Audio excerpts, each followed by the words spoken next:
has changed. Still got my number, still got my name. Tell everybody I'm back in the game.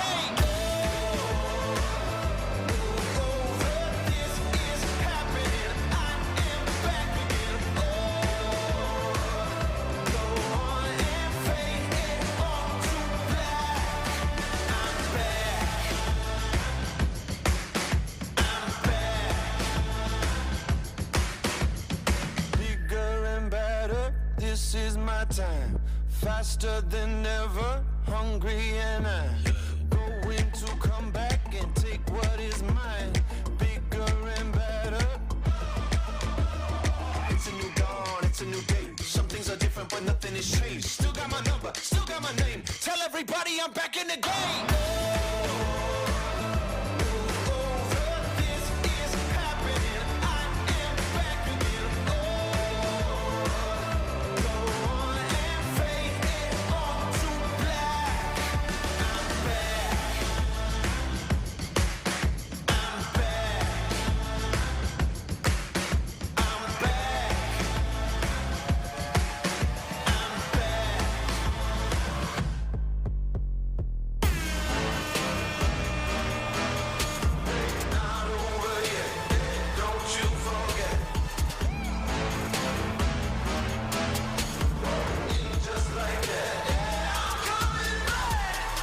Saddle, cut to the chase. I ain't somebody who stays in one place. Ready to go, I'm coming to play. You better know I still got something to say. It's a new dawn, it's a new day. Some things are different but nothing has changed. Still got my number, still got my name. Tell everybody I'm back in the game.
couldn't handle. No one else could ever hold a candle. Get ready for a battle, cause you know that I was born for this. I was born for this. Never met a match I couldn't handle. No one else could ever hold a candle.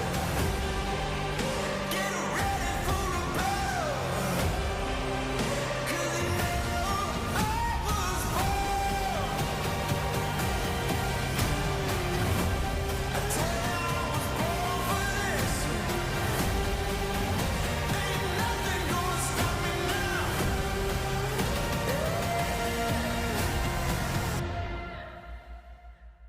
I was born for this.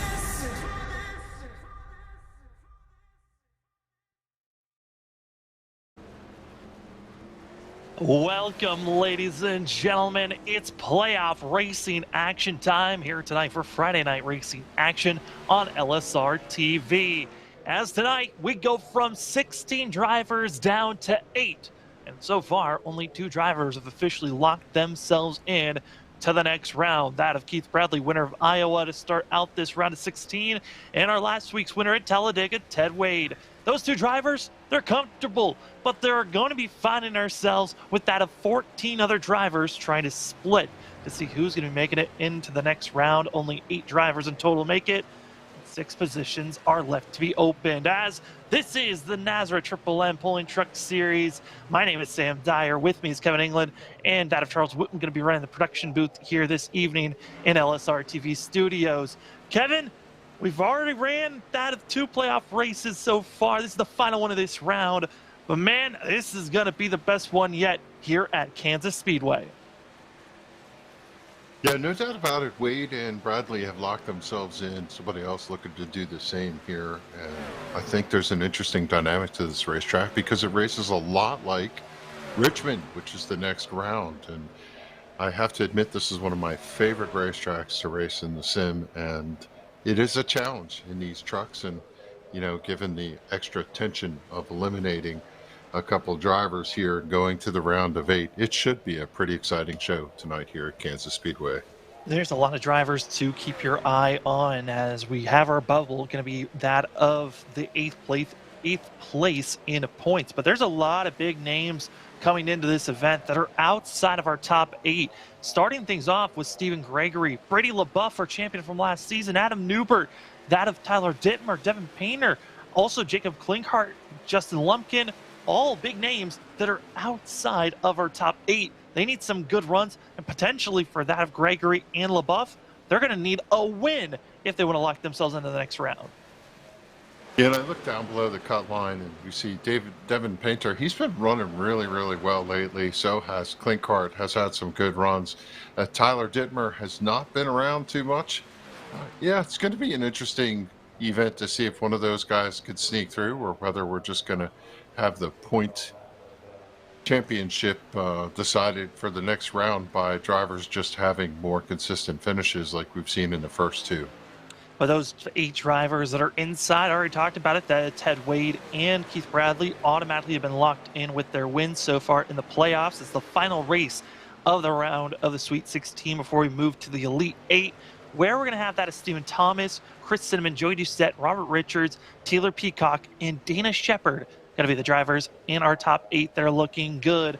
As we take a look here at our race information here tonight, going to be 135 laps for these drivers, with the stage breaks at lap 30 and 65. That's where we're going to see those bonus points for our top 10 drivers. Those bonus points could be the make or break if you move on to the next round with no fast repair, 100% fuel load, and this is a fixed setup league, meaning everyone's got the same setup. It's all about your driver skill if you're going to find yourself into victory lane. And Kevin, I've got to say, those stage points, that is probably one of my biggest factors for us to watch here tonight on who's going to be extremely aggressive at the end of these stages.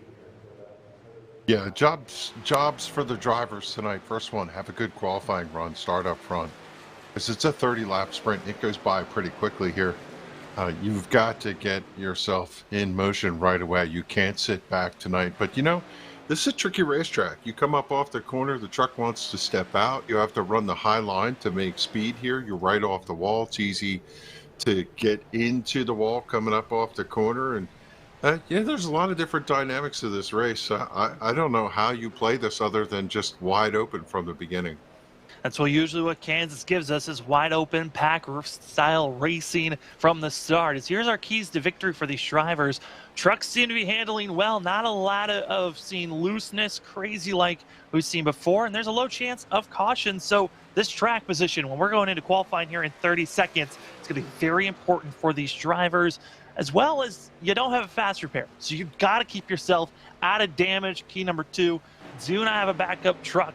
So avoid those big hits and don't take on too much damage. But like I noted on the big factor, bonus points for the bubble drivers. They're going to need those points. Taylor Peacock, 7th in points. 8th is Dana Rogers. Justin Lumpkin, 9th. 10th is that of Jacob Klinkhardt. Those are the drivers that we'll keep in mind once we get to racing action. But Kevin, practice is over. We're heading into qualifying. What are going to be the factors for the drivers here as we're getting ready for qualifying? You have 2 laps to get it done. This is an easy racetrack to brush the wall, which would negate one of your laps. You're looking for a 31-second lap time, low 31. And for these drivers, it's really just hit those marks right. Don't let the truck slip up off the corner and get yourself a top 10 start here. That's what you're looking for. And the first one we're going to see head out is the number 13 of Michael McKinnon. Michael McKinnon, who took a little bit of break for the majority of this season, came back last week at Talladega. This 13 looking for a good run for himself as getting on track. A couple of other drivers are going to be on track here for the first portion. Going to be also seeing Adam Newbert, Keith Haney, Jose Luis Rivera, Justin Lumpkin, Blake Lothian, as well as Tyler Dittmer. Going to be the first grouping of drivers to try to put down their fastest laps here for qualifying in the first portion. Again, qualifying going to be 10 minutes, so there's a lot of time for the drivers, but also, Kevin, the fact that the sun is setting during qualifying, that also could be a factor on why drivers are waiting until the very last moment. Yeah, when you have these dust conditions every once in a while, if you wait just a little bit, maybe you get a cloud cover or the track cools off just a bit, which equals grip, which equals speed. As you can see, you're going to need all the grip you can take as you run that high line here at Kansas Motor Speedway.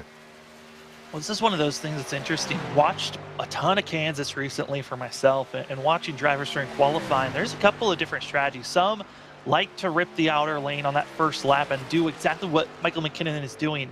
And then on that second lap, drops it down low and tries to maximize that speed as this 13 on the backstretch looking strong, but currently going to be following back because of taking that high line through the first lap.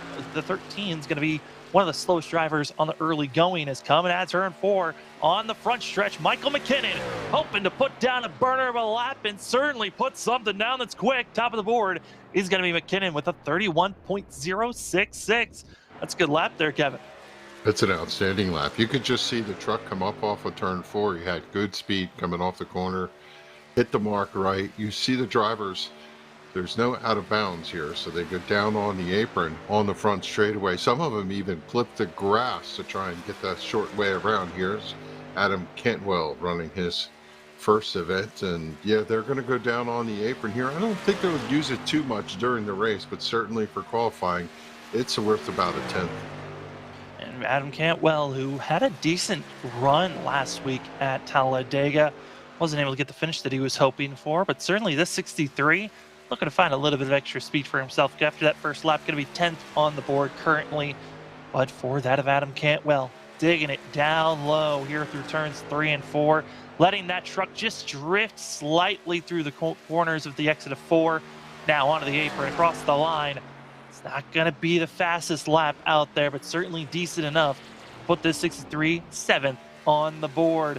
One of the drivers that's inside of our top 8 and looking for a solid run comes in 7th in points. Taylor Peacock with his first lap. Here comes that 81 machine out of turn 4 and across the line.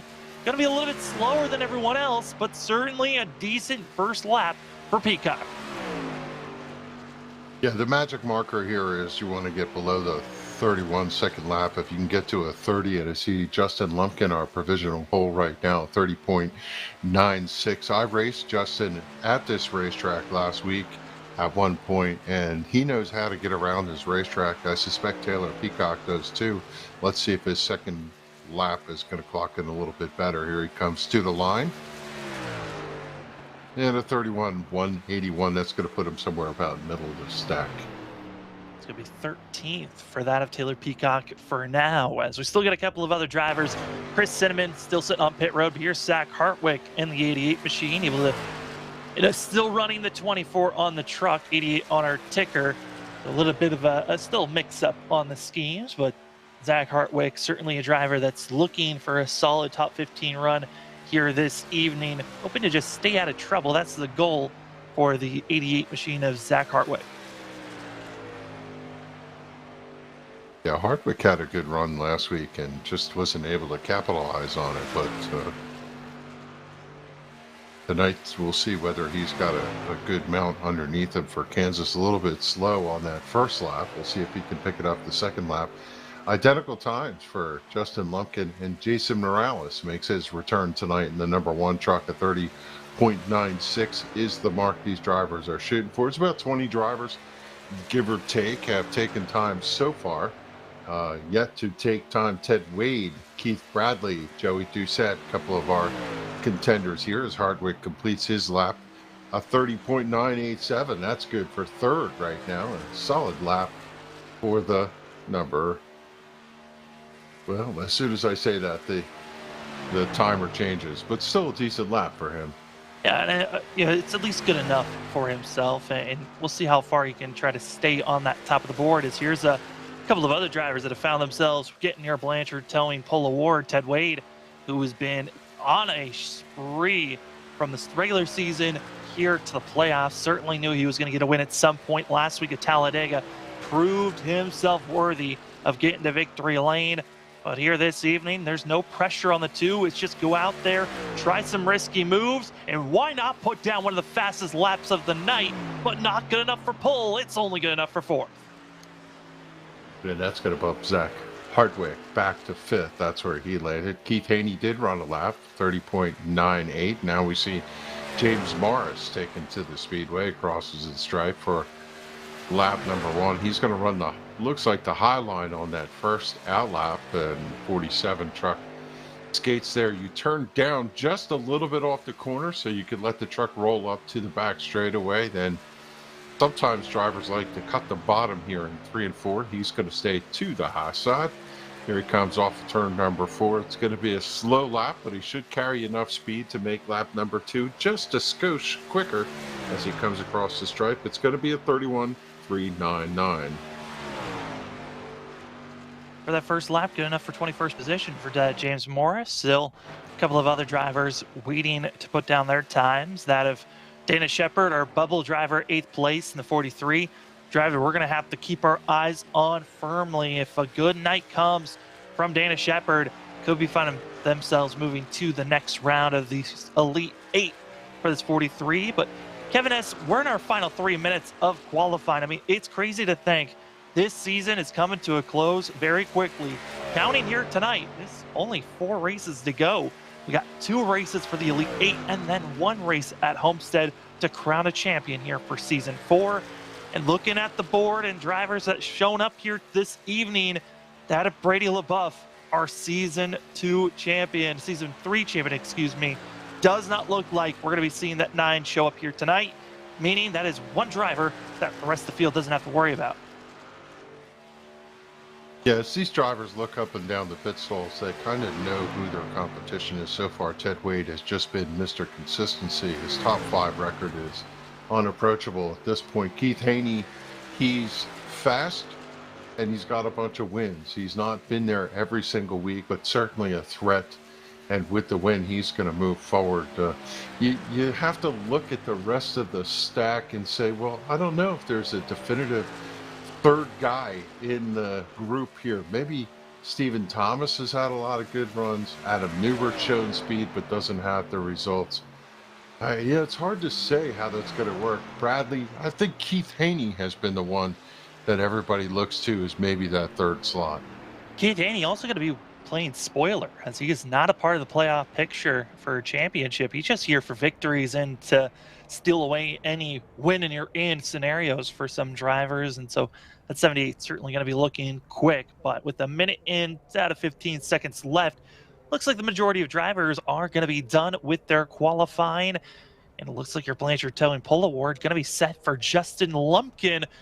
But as we're looking at this field, there's two drivers that did not put a time down, and one of them are one of our playoff drivers to watch out for, Jacob Klinkart, number 5, deciding not to qualify here. Kevin, that's a risky call for a driver that's gonna need some stage bonus points for stage 1 and 2. Yeah, not a racetrack that's known to crash a lot of vehicles, although when you have these restarts, you get in tight packs, and if there's an incident, you can get involved. So riding out in the back and playing that strategy, a little bit unorthodox for this racetrack. Actually, I'd say the opposite of that. Once you get clear 1 or 2 laps and you can stay clean, there's a lot of green flag racing that happens in Kansas. And if you're deep in the field, you're going to have a lot of work to do to climb yourself up there to a top 10. Well, 20 seconds left as we're about to get ready for racing action here at Kansas, as this is the NASRA Triple M Pulling Truck Series, the last race of the Sweet 16 here this evening. We will cut our playoff field in half from 16 down to 8. Two of the positions have already been grabbed by Keith Bradley's win at Iowa to start out the Sweet 16 and Ted Wade's win last week at Talladega. Will we see a third different winner of the playoffs, or will someone that has already won get back to victory lane? Well, all that will be seen here this evening. 135 laps to be seen, and we are ready to see where the starting grid is as your Blanchard Towing Pole Award goes to that Justin Lumpkin in the 87, with that of Jason Morales in the 1 to his outside. Row number 2, Keith Haney, like Kevin said, driver to watch out for with Mr. Consistent, the number 2 of Ted Wade. In row number 3, we find ourselves with Zach Hartwick in the 88, with Jose Luis Rivera in the 97 to his outside. Row 4, Keith Bradley, as well as going to be seeing that of Stephen Gregory in the 61. Finish out your top 10, it's Tyler Dittmer and Chris Sentiment. 11th starting spot for Joey Doucette, the 16 to his outside, James C. Morris in the 47. Row 7 is going to be Dana Shepard in the 43. Michael McKinnon in the 13 starts 14th. 8th row made up of Adam Newbert in the 4 is outside Stephen Thomas in the number 23. Row 9 is going to be Blake Lothian in the 59. Devin Painter is going to start in that 18th position in the 64. Christopher Blanchard, 19, starts inside row 10, and it'll be Cody Knott starting 20th in the 26. And you got Adam Cantwell going to be in row number 11 with Huck Wigington to his outside. Row number 12 going to bring us that of Taylor Peacock in the 81 and that of Eric Zimmerman in the 94. Row number 13 is going to be Troy Thompson as well as that of Brandon Bullock in the 17. Row number 14 is going to be giving us our last driver there this evening, Jacob Klinkart, but Klinkart still waiting for the 5 to log in and get in onto the grid. There's a couple of other drivers waiting for that: Tyler Dittmer, Joey Doucette, James Morris, as well as Jacob Klinkart. And Kevin, we threw down what the drivers were to what, like, keys to victory. We've talked about where the drivers' playoff picture is looking like. Well, let's take a look at weather, as right there, it's cooled off just slightly from how qualifying was going. But Kevin, what else are you expecting here tonight weather-wise, and how is this going to be affecting these trucks here this evening?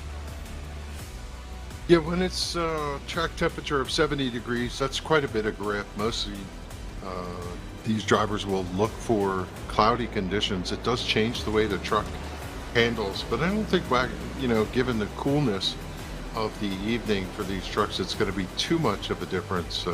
Really, it's just going to be about being up on the wheel all night long. And up front, Justin Lumpkin certainly wanting to be a shocker for himself, a driver that's come in and going to be, in 9th position. Great way to start out to be up front if you're trying to steal away that 9th place position. Dana Shepard certainly is going to be the driver we watch out for. Shepard qualified in 13th, Justin Lumpkin in 1st. I mean, if they finished or they qualified, right now Lumpkin's looking good to move on to the next round.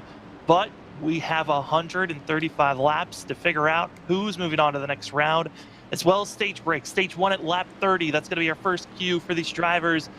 And right now for Justin Lumpkin, that of Morales, Haney, Wade, that of Hartwick, all of our top 5 ready for racing action here this evening. Pace truck is up, and it is time to go green for that of the Hoopties 200 here at Kansas. We're green, Lumpkin on the loud pedal.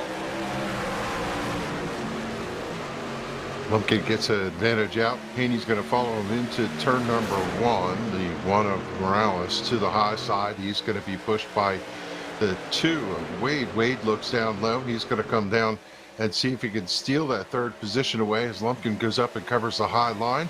Here comes Wade on the charge to turn number 3. That Wade's certainly going to be the driver to watch out for if he can get up front. He's been dominant as Haney's getting a lot of bobbly there. Oh, watch out, 78's out of control. And now going to be forcing even more drivers up that high line and just showing loose conditions for the exit of the corner for that 78 machine. And we're going to be 3 wide back here for that 6th place position. But it's just like we were talking about, Kevin, pack racing, one mistake, and it can be very costly for the majority of this pack. Let me tell you, that was a masterful job of catching that truck. It broke loose out of turn number 4, and it just did that death wobble all the way down the front straightaway. They were point, but he was able to catch the truck, and no harm, no foul after losing a handful of positions. Lap number 1 going to be led by Morales, and then he's just kind of set sail from that high side. He's got Lumpkin in charge. Lumpkin's doing a great job for himself, continues to race on. Do want to give a note, Jacob Klinghardt missed the starting grid, but he'll be back in 27th position and currently going to be trying to get back up to speed. Up front, Lumpkin, Morales, they continue to race on as these drivers are looking quick and a little bit more settled down than that first lap. Yeah, this is where the drivers will have to be careful that they don't overheat the tires right in the beginning here. You'll pay the penalty on the long run if you have one of those by burning those tires off in the beginning. And you know, we haven't talked much about it, but this is a supreme tire wear track. It's one of those tracks that you could really kill the tires by driving in the corner too hard. So we'll have to see if anybody does a jackrabbit sprint here in the beginning and then pays the price later. But again, only 30 laps to that first stage. You could run pretty darn hard here and see if you can get that track position. Already starting to see multiple different packs being made. Top 6 are pulling away, doing a great job for themselves. But then it's back to 7, where we saw that of Zach Hartwick and others battling against one another. Here's going to be side by side Keith Bradley, Jose Luis Rivera. This lead pack, a lot of playoff contenders to watch out for. The non-playoff contender, the number 1 of Morales, and Morales, who was shown up during the middle of the season when that of Keith Haney joined up. He was number 1, certainly faster in qualifying. It's been the race run where the one's been a lot more on the patient side, so he's there at the end. Yeah, and he's showing a preference to the high side, as is Justin Lumpkin. Some of the drivers split to the bottom here, as we see the 29 Bradley slots into 3rd position. He's got Doucette in tow down there on the bottom line. Doucette trying to clear and take over the position from Rivera. He's got a nose ahead, but Rivera, good run off the top. They're side by side at the stripe with Rivera having the advantage going to turn number 1. Joey Sand hoping that he can do a little bit of a slide job move, diving it down low, hoping he can climb up and just sneak his way, finds the opening. And we'll see if there's going to be a crossover from the 97 as Jose Luis Rivera decides, I'm just going to give you a bump and see if that gets you unsettled. As for our leaders, they're riding that outer groove. And Kevin, you talked about the fact that this race could be, not a lot of wrecks usually, but if they are, they're big ones. How are you feeling about this start of this race on the fact that all the drivers seem to be slowly heading to that outer lane? I think I'm liking what I see. This is a type of racetrack where you take what is given you. The bottom line, the high line are both equally racy, and that leaves enough room for these drivers to advance, make passes, not be running over each other. And it's been pretty hotly contested. I'll tell you, Lumpkin right now is undercharged. He's got 2 of those multicolored trucks to his left and right. Maybe he doesn't know who's who, but he's just trying to defend right now as best he can. Well, does a great job defending the 29 against Bradley, but now has to wait for the onslaught of the 2 coming off the backstretch. That outer groove And with the exit speed, here comes Ted Wade, diving it down low. It's time to go a little bit reckless is the 2 machine. So dive it, drifting up in front of Lumpkin, and here comes Lumpkin's chance and opportunity to fight right on back to the outside. Yeah, I think Ted Wade has one thing on his mind, clean air. If he can get that truck out front and get the air planted on the nose, he'll be able to turn, not wear the tires off, and maybe drive away from these guys a little bit. Lumpkin is seeing the pressure right now from the 29 of Bradley, trying to drive down underneath him and repeat the favor that Wade is. Still staying to that high line, and again, even though I said they're going to charge, you do have to be kind of careful of not burning those tires off. Well, speaking of burning the tires off, coming in, making the pass for 4th place behind this battle that we see for 3rd, Joey Doucette, highest mover of everyone in the field, up 7 positions, is the 16 orange and black, that of Joey Doucette, and he's closing in on our front 3.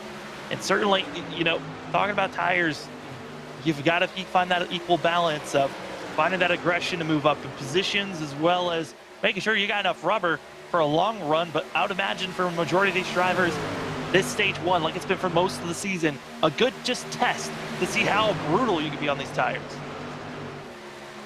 Yeah, if you split this race into the number of tire segments, the stage break comes at the perfect time. And, you know, as much as tire wear doesn't let the truck turn, you can find yourself run some pretty good times on worn tires here. So as long as you don't heat them up to the point where the 87 steps out sideways, you heat that right rear tire and the truck is not going to grip at all. Every time you come off the corner, it's going to want to slide. So, yeah, you know, tire wear is a factor. It slows you down, but you can run really hard on worn tires here and make time if you pick the right lane, get in the corner well, get off the corner well.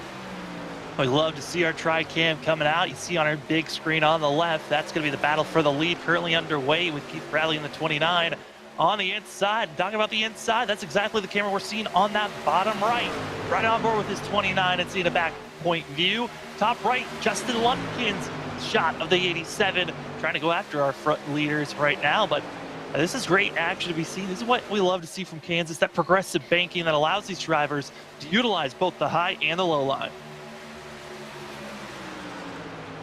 Bradley picks up the lead at the line last time by. He's going to be our 4th different leader of the evening now. He's going to stretch it out, come up, cover the 2, and no question about who's going to lead this lap.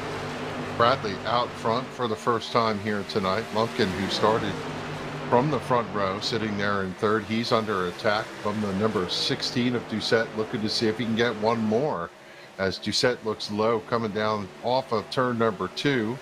And look at the 61 right behind him, Stephen Gregory, having a good run tonight. Yeah, Stephen Gregory, he needs a spectacular night for the 61. He's figured out how to get a win this season back at that of Kentucky. And really right now, I got to say, for that of Stephen Gregory, he needs a win if he's going to move on to the next round. There's just not enough points to be grabbed with how small of a field we have here tonight, with only 27 trucks out on track, with the fact that the majority of our 16 drivers in the playoffs are running well. Right now, Stephen Gregory comes at 15th in points. Excuse me, that is 16th in points. A win. If he is going to be still challenging for a championship, Gregory needs to win here tonight, Stephen. I mean, that is Kevin. Yeah, right now just pacing himself, looking out his front window at Joey Doucette, trying to catch a little bit of that draft, see if he can draw up, get a slide job, come back through. And I see a lot of drivers choosing the bottom line. I would have expected tonight that everybody would have been a top feeder. Right now, it seems to be about a pretty even mix there, Sam. Yeah, I mean, you know, you start to find that, you know, balance of drivers going out over to the high line after about 5 to 10 laps, and then they, after about 20 to 30 laps, they start to merge down and just searching for where the speed is going to be at. Excited to see that transition, as this is the battle going on for 20th place between Taylor Peacock and that of Michael McKinnon. And for Taylor Peacock, this is not where you want to be for this driver that comes in 7th in points. Peacock needs to be up in our top 10, top 15 if he wants to feel secure pointing his way into the next round. Yeah, and these laps click off very quickly here at Kansas, and right now he finds himself odd man out. The other driver Almost coming back to him is the 78 of Keith Haney, down 11 positions. Not a good start for the number 78 if he wants to get himself a win here tonight at Kansas. And a driver that's outside looking in with issues. The 34 actually did bounce off the outside wall that last time by off of turn number 4. As we move back up to the battle for third place, Justin Lumpkin, Joey Doucette. And for Lumpkin right now, he is the driver 9th in points. And just by finishing in 4th place, looking at the point situation, he would be finding himself either ahead of Dana Shepard or tied with Taylor Peacock, 7th and 8th in points. It's looking good for Lumpkin here just after stage number 1, but that's if he could stay up front in the position he's in. Yeah, some drivers are counting points and other drivers just say, you know what, I'm going to run as hard as I can. I'm going to get the best finish I can in all 3 stages. See if I can get the win to lock it in, but if not, I've left nothing on the table here. And yeah, right now the driver doing an outstanding job trying to get himself to the next round is Justin Lumpkin. Joey Doucette also running well. He's 5th in points, just trying to secure himself even more going into these next couple of rounds. So Jose Luis Rivera that we see here on screen, the 97 in the black and white. Got to make sure he doesn't touch that outside wall. And Kevin, that's a thing for these drivers. You're always risking kind of being on a tightrope when you go to that outside, and you're just riding this wall, trusting that the truck will not lose any grip. Yeah, watching the truck race and participating in running last week, we know that drivers would say, I'd run 10 laps the exact same line, and on the 11th lap, the truck would take off and go out and slap the outside wall. You bang that right front fender and the truck's just not going to perform. You're going to have to get some service done in your first stage pit, and you're not going to be able to keep pace with these guys. So it is important to make sure you're not scraping the wall. Well, 2 of our biggest quote-unquote losers, you could say, of the night in the first portion of this race, that of the scene of Haney as well as Zach Hartwig going to be the 2 drivers. And Hartwig actually just got into the outside wall for the 88, and he will be losing even more ground for himself. But I gotta say, for Keith Haney, big surprise. That first lap and giant mistake of losing all this ground in the early portions. Certainly a scare for himself to be out of this positioning of some good points. But again, not a playoff contender. Is Taylor Peacock trying to get aggressive with some drivers that are else well not in a playoff contention. It's 81. He's got to get by that of Blanchard here and Cantwell, but it's starting to get a lot closer. Drivers starting to squeeze as we're closing in on lap 30, where stage 1 will come to a conclusion.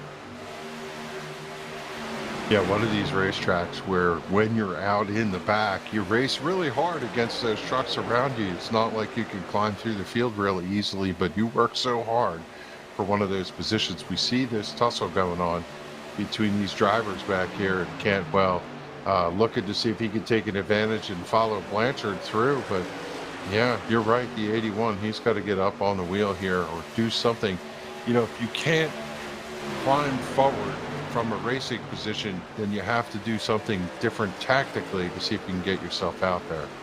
Not wanting to just settle for 4th, Justin Lumpkin now pressuring Ted Wade, trying to move up to 3rd place here as we're coming up to 5 laps to go here in stage number 1 for the NASRA Triple M Pulling Truck Series here this evening.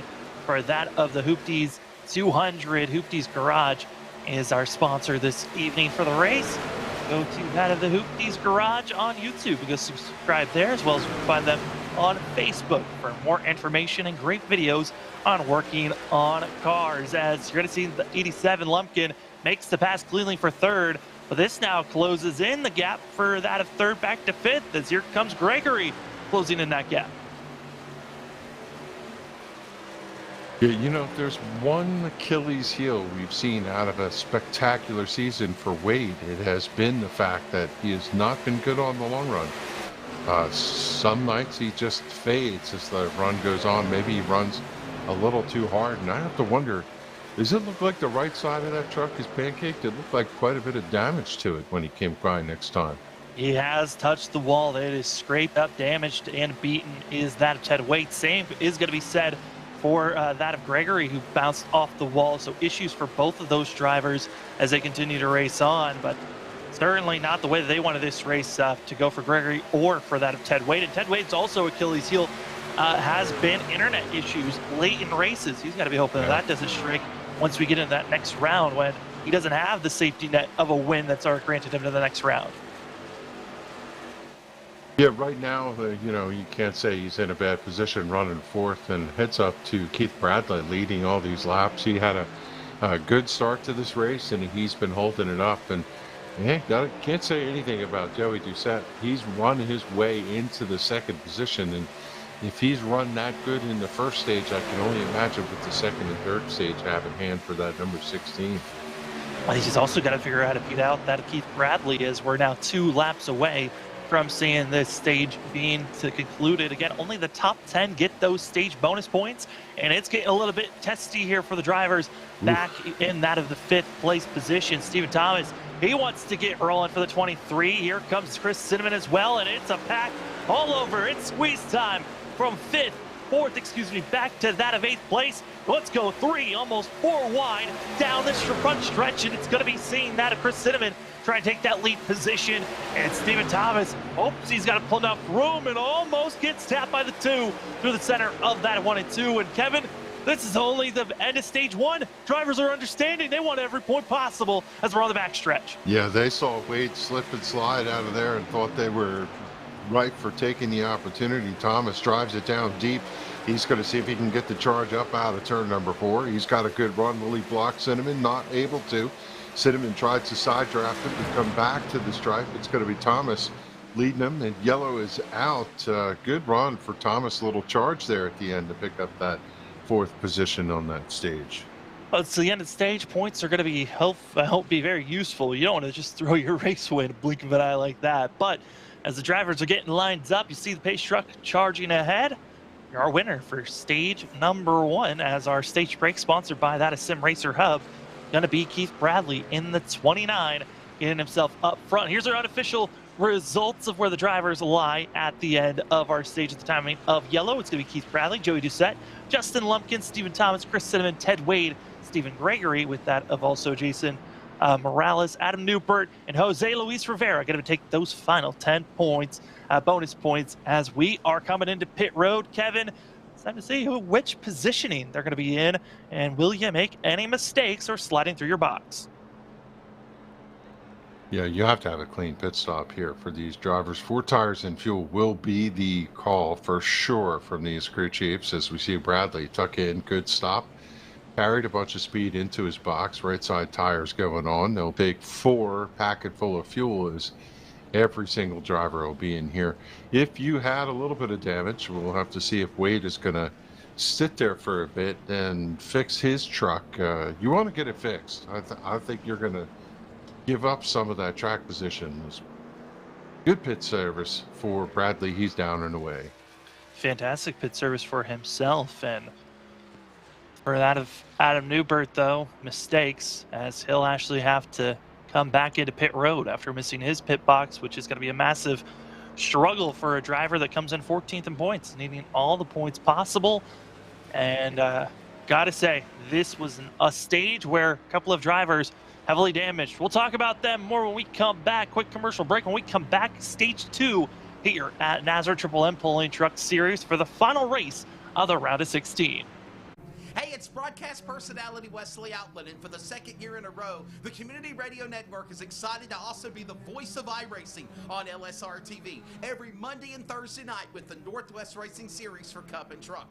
Join yours truly, Justin Prince and Samuel Dyer, every week as they race towards a championship. We're also on the radio in the Triangle in the Raleigh-Durham, North Carolina area at 87.5 WCRN and anywhere worldwide at wearecrn.com. Click play. Check out the coverage, the power of radio to the imagination of the listener, esports style.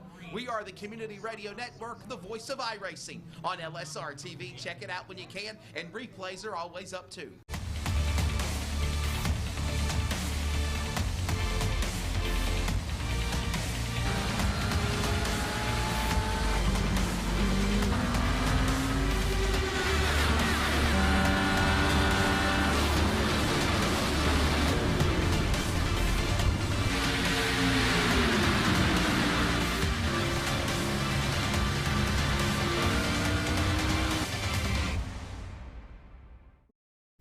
it's broadcast personality Wesley Outlet up topside at one of the great racetracks of the world, the Caraway Speedway. And I'd like to remind you to join us every Wednesday afternoon at 1 p.m. Eastern to 3 p.m. Eastern with coverage of Finish Line, where we talk to everybody from NASCAR to grassroots, like right here at Caraway Speedway. Carolina's Fox Sports Radio affiliates, iHeartRadio, and on the Community Radio Network at 87.5 FM. And remember, thanks to Live Sim Racing Productions, you can actually see the guest panel, ask their questions, get interactive with us with comments and so much more in our chat box. Finish Line every Wednesday. Join us every week. Welcome back, ladies and gentlemen, to NASRA Triple M Pulling Truck Series here on LSRTV. Friday night racing action as well as playoff racing action. As my name is Sam Dyer, with me is that of Kevin England as well as LSRTV Studios, giving you all the amazing camera work as well as graphics this evening. This is the final race of the round of 16, as this is the Hoopties 200. A couple of drivers having some mistakes under pit road. Adam Newbert going to find himself missing his pit box first go around, so he'll go straight back to 25th position. Ted Wade, though, too much damage, had to sit in pit road to get those damage repairs. We're left with 26 drivers on the lead lap. 27 started this race with that of Torrey Thompson. Going to be 4 laps down. Well, the drivers are stacked up. They're ready to go. Green flag racing stage 2 will be at the conclusion of lap 65. Keith Bradley found himself into victory lane. Let's see if we can get it done here. As here's our race caution information. Only one caution. That was our stage break, but we've had that of 6 lead changes. Let's see how many more we get, because we are back to green flag racing for stage number 2 this evening. Field charges to turn number 1. It's going to be Bradley leading the charge. He's got Doucette, Thomas, Lumpkin, and Cinnamon in tow. And if you look on that leaderboard, all the way down there to 26, you got Ted Wade. See whether he can make a recovery here tonight. Oh, I got to say, I'm impressed with that 3 of Chris Cinnamon. He came to compete here tonight running in the top 5. That truck's been pretty stout so far since they dropped the green. Yeah, I mean, Chris Cinnamon certainly was looking like one of our favorites last week at Talladega, then caught up in a lot of bumps and got him out of sorts, but certainly again, this stage number 1 is looking very strong. And another driver you were talking about that was looking strong for the battle for the lead, it is going to be Joey Doucette. Kevin, you talked at the very end of stage 1, he looked like a threat for a leader. Well, here he goes, trying to take that lead position. 1 lane up through turns 3 and 4 right now with the charge off of the corner. He's going to take the lead pretty handily, cover the 29 of Bradley, and he's going to cross the stripe lead for the first time here tonight. 7 different leader, but Bradley's not done. He mounts the charge to the outside there, side by side in turn 2. Now it's how much do you really want to give up here, as got to remember Keith Bradley already locked into the next round. He can be as aggressive as he wants, not wanting to throw away someone else's race, but Joey Doucette to that outer lane. He's just going to watch the 29, work those tires, get aggressive there, and back to the lead is that of Keith Bradley. Yeah, Bradley able to leverage that speed, carried around the high side, but I suspect Doucette's not done. He peeks down underneath the quarter panel. Coming off of turn number 2, draws alongside. They're side by side one more time down the back straightaway. And I'm just looking back there at Lumpkin. I'm looking at Rivera. Dittmer enters into the top 10 for the first time here tonight with a racy truck. These drivers got a sense of what this racetrack was going to give them in that first stage as Doucette cuts across the nose of Bradley. He's going to lead this lap. Yeah, some of these drivers looking pretty racy right there at 6, 7, 8, 9. Yeah, back there they're looking strong as well for a third place runner. That of Stephen Gregory's been looking with some speed. Tyler Dittmer, though, had a couple of woes, and there's an aggressive move from the 97. Is this going to be Rivera wanting to not be stuck behind anybody, and now going to dive it down low to practically to the apron, hugging that white line. And Rivera hoping to make the clearance on the 34. Dittmer not able to, but at least going to be shoving up the 34. Not allowing him to get down on the white line as we're going down the front stretch in the battle for the lead. It is now a 3-horse battle, 3 different lanes being utilized, and it's Gregory moving up to second. The 61's been the fastest truck on track for the past 2 to 3 laps. Well, I think he's understanding the lead is where he wants to be, but it could be a little bit early here, Kevin. Again, stage 2 ending on lap 65. Still quite a bit to go, but we know it could go away in a blink of an eye if we stay green. Yeah, so far tonight, Gregory has the fastest lap of all the laps, logged in 30.92, now in second position, trying to chase Joey Doucette. Look at the fighter pilot position here. Yeah, one to the high, one to the middle, one to the bottom, and everybody else looking to find any gap they can to drive up there and take the lead. Get in formation, and we'll see which lane's going to be taken off. And right now, it's the center one. That's going to be Joey Doucette. That fresh air really is helping the 16 on entry, while everyone else is still searching until they get that air, which by the time that they get any type of downforce to take off, 16's already back on the throttle and moving away. As see here, riding along with Stephen Gregory, a driver that is in a must-win scenario this evening if he wants to continue to race for a championship. This has been one of the closest chances for Gregory here in the early portions. I feel like all the other times that he's been up front and challenging for the lead throughout this season, it's been a lot of hard work and strategy calls to put Gregory in a position to go for a win. Here this evening, you can tell right from the rip, it is aggression, and get up front as quick as possible. You know, one thing that's not evident running down on that apron, it really unsettles the truck. Not so much when you turn in, but when you come up off. There's a certain spot when you come back, and the transition of the banking on the front straightaway really unsettles the truck. The front stretch banking is 9 degrees, and to come up off that banking, it sometimes de-wedges the truck and it'll step out for you. So far, I haven't seen any driver struggling, but right about there, there's a flat spot, and you can find that one little part where the transition works good. That looks like so far Gregory's using it to his advantage. Open in any fashion he can, as we're watching the battling currently between that of Tyler Dittmer, Rivera, and Thompson. Lumpkin just lingering in 8th place, but there is a driver I'm watching trying to cut his way through the field. Started all the way back in last place in 27th. Actually started on pit road, able to stay on the lead lap until our state break came out.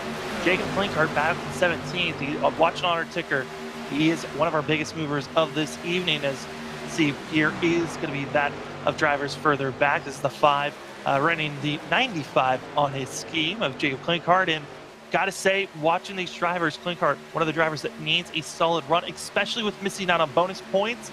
He needs to find his way to be up in the top 10 to get any type of bonus points for an opportunity to point his way into the next round.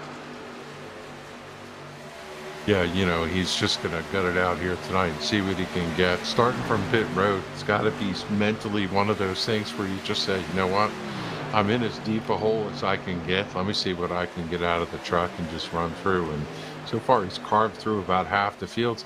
Sitting 2-3 trucks right behind him, Blake Lothian in the 59. No forward progress. I'm kind of surprised Blake is just having such a flat night here tonight at Kansas.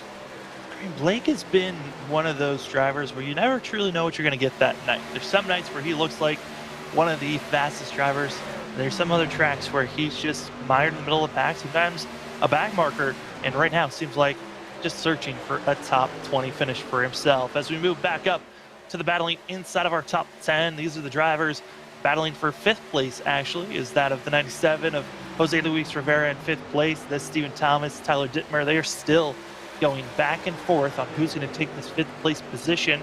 Stephen Thomas is in a good place points-wise for himself. Comes in at a 2nd in the points overall. He's actually the highest of the drivers points-wise, so he's feeling comfortable after a good and strong stage 1. Just needs a good, strong stage 2, and it really doesn't matter where he finishes for the rest of the race. He'll be fine because of those bonus points. Yeah, if you look back through the season for Stephen Thomas, it's not been a flashy season, but from a consistency standpoint, statistically, he's been up there all year long. And no surprise to see him running in the top 10 here at this event. And if he could continue that march, he'll be in that final 4 come time for Homestead. So he's just got to keep doing what he's going to do and stay out of trouble here. Driver staying too patient and really could be costing him making it into the next round. Dana Shepard stuck behind the 63 of Adam Cantwell, and Shepard comes in as 8th place in points, but after that stage 1 and where drivers finished to getting those bonus points, technically the 43 at this positioning would be pushed out of the playoffs and would be eliminated here this evening. So Shepard wants an opportunity, got to get on that wheel, start moving, going forward. And speaking of forward, one of our biggest movers of the night, Joey Doucette, been aggressive during stage 1, got a lot of knowledge on how to be aggressive, and now side by side with that of Keith Bradley and trying to keep this lead, at least secure it in some fashion. With 16th side by side with Bradley, and Bradley doing a fantastic job, picture perfect on how to pinch a driver, force them not get to run off, and now getting the draft help from the 61 of Gregory into turn 1. Yeah, I think that really was the difference to put Bradley out front on that marker for that one. Is 61 definitely going to help the situation of the truck in front when you have somebody nose to tail cut in the air with you. And lurking right back there is Chris Cinnamon, probably having one of his best runs of the season so far, in top 5 and looking for a win. Yeah, looking pretty good here from a run standpoint. I mean, Chris Cinnamon, certainly, if you looked at the end of stage 1, this is looking very promising for the 3, especially if we're able to stay green after our stages are done. And stage 2, at the conclusion of lap 65 is when the yellow will be thrown. Top 10 get those bonus points, but looking at the long run, this 3 machine of Chris Cinnamon looks to be one of the fastest drivers in the later stages. Certainly is just going to try to keep that nose clean and doing a great job right in 4th place currently right now. Updates for drivers further back. Tori Thompson, who struggled under lap 3, had to come into pit road with malfunction issues, has been periodically coming into pit road, has finally called it a night. Tori Thompson is our first DNF, as we still have 26 drivers on the lead lap. As we're on lap 53, again, lap 65 is that stage break. My name is Sam Dyer. With me is Kevin England with that of LSRTV Studios in the background. Kevin, whole season is kind of mounted out to this for some of these drivers. The pressure's on if you want to get those bonus points. Yeah, the clock's ticking and time is running out for some of these drivers. They need to have a good stage 2, but I think they're also taking some notes.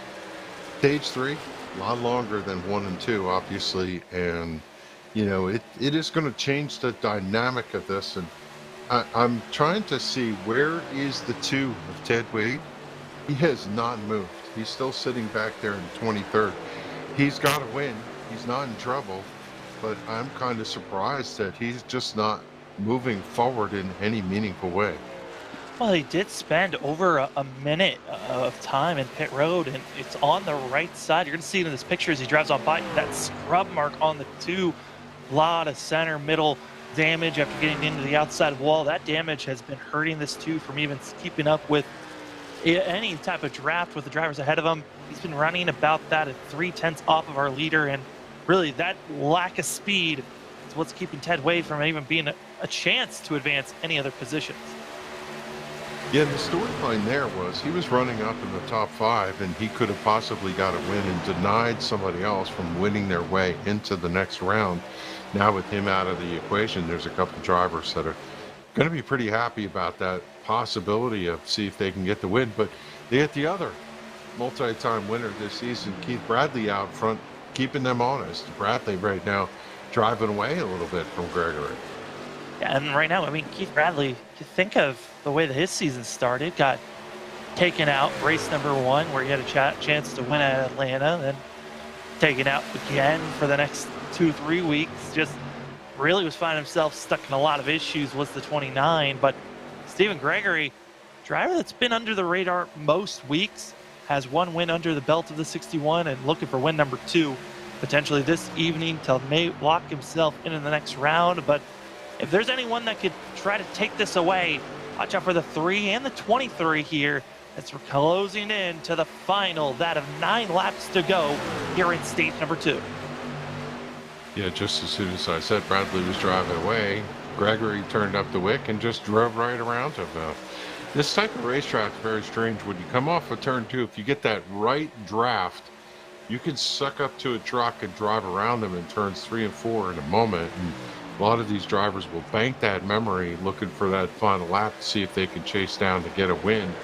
Now Gregory's out front. Bradley's still taunting him for that position as you see this good battle here between Doucette and the 3 of Chris Cinnamon, trying to see who can settle that position. And right behind them, you got Thomas just hanging tough, still in the top 5 and looking to score some bonus points. And as we've been watching the battling up front in our top 5, there's other battles that have also been going on throughout the field. and drivers getting just about the same amount of damage as Ted Wade has gotten. A driver that's inside of our top 8 that's looked strong is you see Chris Cinnamon, Stephen Thomas, the battling between themselves, and Thomas with a good run to the inside. Taylor Peacock in the 81 came in 7th in points. Dana Shepard as well coming in 8th in points. Both those drivers battling between one another for 12th and 13th position, but it's the 81 who's gotten in the wall multiple times in stage number 2. I'm getting concerned. There should be a lot of damage that he's going to have to repair once we get to our stage break. Yeah, these drivers really have to be careful. As hard as they want to charge, they have to keep the truck clean. Aero is so important here at Kansas. And, you know, sometimes if you brush a wall, you get 20, 30 seconds of damage, you can get the truck fixed. And it will perform in the same manner as it did when it didn't have any damage. But if you plunk it, like the 2 did apparently, you're just not going to have the night you need to have. Look at the 43 with a hard charge down there. Dana Shepard looking to see if he can fight his way to that top 10. He's made his way right now to the 13th position, battling for 12th. And he's got a little push back there from 26 of Cody Knott. Yeah, I don't think a top 10 is going to be possible. Oh, nope, there goes Whoop. Peacock into the wall. That's sad to see, just a snowball continuing on for that 81. That was a bad angle for him to hit the wall, such as he did. And for Peacock, this is giving a wide open just for Lumpkin to try to sneak his way into the next round. This is great for the 87. That all he needs to do now is just finish in the top 10, and he'll move on to the next round for himself. It's such a terrible feeling coming off of turn 4, and you are pushing the truck, and you're going, come on, turn, bang! Oh, man. You just have such a letdown when you come off that corner and hit the wall. Tyler Denmer, he's loving the fact because I think he saw another driver do the same exact thing that we just saw the 81 do, and that's the 64 of Devin Painter. Gets into the wall, losing 2 positions for himself, and could be losing a 3rd as he keeps on riding the outside, but a little bit of damage on that right end. Going to be hurting the 64, who now moves to 10th place. That's just 1 bonus point for a driver that's 11th in points coming into this night, and was finding himself being about that of 9 points out from that of our bubbles position of Dana Shepard and also that of Taylor Peacock. So a lot of points still to be grabbed, and we will not know officially where drivers are going to be placed and who's going to be moving on to our final Elite 8 after this night. We hope to get those numbers immediately as soon as we can. But first, it's all about who can survive as we're coming up to the final laps here of stage number 2. Kevin, just like the end of stage 1, it's getting chaotic around here for 10th place. Yeah, drivers just hustling as much as they can. They know that yellow's right here around the corner. Maybe they can get the run. They just have to do it cleanly. If you're not going to get the position, at minimum, don't damage the truck. And yeah, let's see what happens here. It's the 13 of McKinnon. Looks like he has his head of steam down on the bottom. Dittmer to the high side, trying to see if he can take it away. Rivera able to protect that, and Rivera's going to come back 6th. McKinnon 7th, Dittmer 8th, Lumpkin 9th, Morales rounds out your top 10. And a gutsy call made by a couple of drivers further back. That of Jacob Klinkhardt, Blake Lothian, both came into pit road on that white flag, quote-unquote white flag of stage 2, taking 4 tires and fuel. They're hoping to jump a couple of positions here. As here is your top 10. Getting those bonus points, going to be Stephen Gregory, Keith Bradley, Joey Doucette, Stephen Thomas, Chris Cinnamon, Jose Luis Rivera, Michael McKinnon, Tyler Dittmer, Justin Lumpkin, and also Jason Morales going to be your top 10 for these drivers for stage 2. Well, Kevin, pretty similar to stage 1, very aggressive, and once again, no yellow coming out so far for on-track incidences. Yeah, it's been a clean race, and now these drivers have to get their heads straight and realize long run coming. Get 4 tires and fuel. Make sure you could do what you can here to get in, get off, and do not lose track position, as we've only had 2 cautions. And the lead changes around 13, which shows if you've got a fast truck, you could drive up there and lead a couple laps tonight. As well as see Jacob Klinkhardt, as well as Blake Lothian, with both of them, with Klinkhardt going to be expected to get the wave around, and Lothian's expected to be getting himself be up front, going to be taking the wave around for himself, and Lucky Dogs being thrown out for both those drivers. They'll be at the end of the line, so not gaining any positions like they were hoping. For everyone up front, that Keith Bradley, better launch for himself, going to be getting that top position as Gregory is going to fall back to second. But a driver that's out of this race, surprising, going to be Keith Haney. He's done. He's calling it a night. 78 just was not the start. That lap one was an issue, and it just is, again, snowballed into a night where he's done. As we are looking for partners here with LSRTV, we are looking to see, hey, if you'd like to be partnering up with us, we got tons of different partnered spots here on the broadcast. We got our aerial view, we got race information, weather, tons of different positions. And if you'd like to partner up with here at LSRTV, message us on Facebook for more information and to join up and be a part of the team as these drivers are pacing around. Kevin, this has been, we now have 2 stages, a lot of information to be grabbed. Who are the drivers, though, that you're thinking have done the best job of getting that information for a long run compared to others? Yeah, I have to like the fortunes of Joey Doucette. Second in the first stage, third in the second stage. He's able to maintain the speed he needed over those runs. Looking also at Stephen Thomas, he was 4th in the first stage, 4th in the second stage. Chris Simmons, 5th in the first stage, 5th in the second stage. So, hey, those 4 drivers have been up front the whole race, and it just feels like they've got it figured out here, but we'll see whether or not that plays off for the long run. A long run is going to be the key factor for these drivers to watch out for.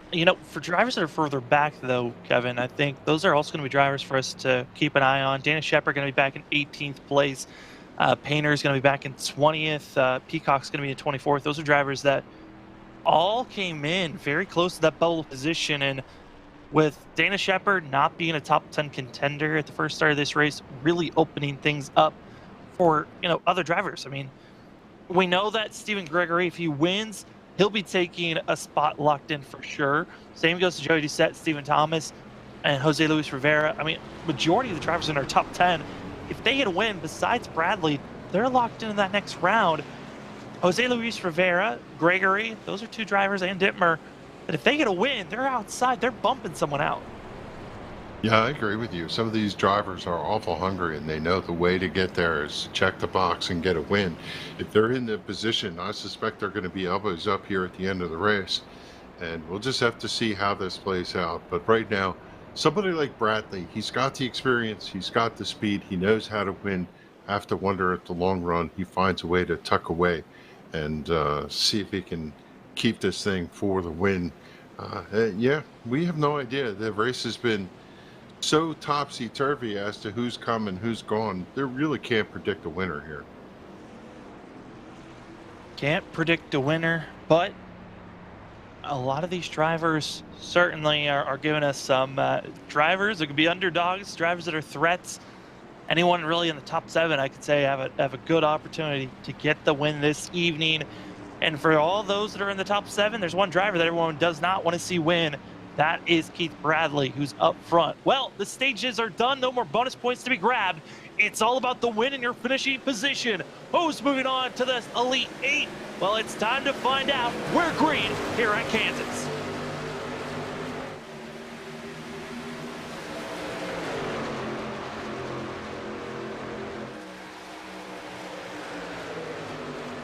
Side by side for a second there is a 23 of Gregory to the high side. Greg is trying to hold off the 61 charge of Thomas. Doucette right there in the middle, going to put through the center. Now he eases out, and I think at this point, Sam, these drivers need to be careful and take care of their tires for this long run. Yeah, and for those drivers, I mean, we've seen the aggression from Bradley, also Gregory, and also that Joey Doucette. They've been willing to throw it all on the line here for stage 1 and 2. Now the opportunists of that is Stephen Thomas, that of Rivera, and also Chris Cinnamon, who've been waiting and been performing at the late stages. They're certainly going to be the drivers that are going to throw it all on the line here, especially when we get closer to when we expect pit stops to strike in the middle of this run. Man, I'll tell you, the aggression that we see right now with drivers slicing back and forth, trying to take this position, get out there and lead is Second and none, Rivera has lit the wick on the number 97. Here comes a crossover from Bradley, looking to see if he can come through. He pinches Rivera to the top side. 61 of Gregory comes right down to the bottom of the white line, covering that off. And I'll tell you, these guys are on charge right now here in the early stage of number 3. I mean, that Bradley move on Rivera to get underneath the 97, that is trusting your skill, and that's trusting your spotter. When they say clear, diving it down low was the 29, and predicting that positioning. But with the fact that we're seeing everyone on the high line not able to get the run that Bradley was hoping for, this gives an opening for the 23 now. Let's go again, Beck, you were saying, seeing these flyer fights going out there and doing their best. These drivers all at it right now, Kevin. And for Stephen Thomas, this is the timing, the momentum to finally strike that wick and get himself in the spot of saying, I am the biggest threat. It's not Ted Wade, it's me in the 23. And you can imagine how hard the charge is here as we watch the top drivers. And I look back through Hartwick, Cantwell, Lumpkin, those guys running 11, 12, 13, 14. Sometimes the harder racing goes on right in the middle of that mix. It's the 23 taps the back of the truck, I think, of Rivera. Able to collect it, goes up, Doucette going to slide in underneath the position. Here comes Tyler Dittmer on the charge on the bottom. Dittmer at one moment was up in that outside wall, but now having an opportunity. They're going to be 3-1 for a quick moment, finally getting in trouble. But speaking of trouble, Thomas brushing that outside wall on the exit of 2. You have got to take care of the right side of your truck here. Off the corner, such a trouble spot. And yeah, where did the 1 come from? Morales back in the mix after starting on the pole tonight. I said at the top of the broadcast, he qualifies well, then loses the traction, just lets everyone either wreck it out or do everything they need to do, and then end of the race, Morales is right back up front. He did this back, I think, of his debut race here this season at Auto Club. Did the same exact thing, got the pole, and then fell back to last practically, and then worked his way up and finished up in the top 10. Morales could be a threat to try to be one of those drivers that steals a win away for one of these drivers that's hoping to get a lock in.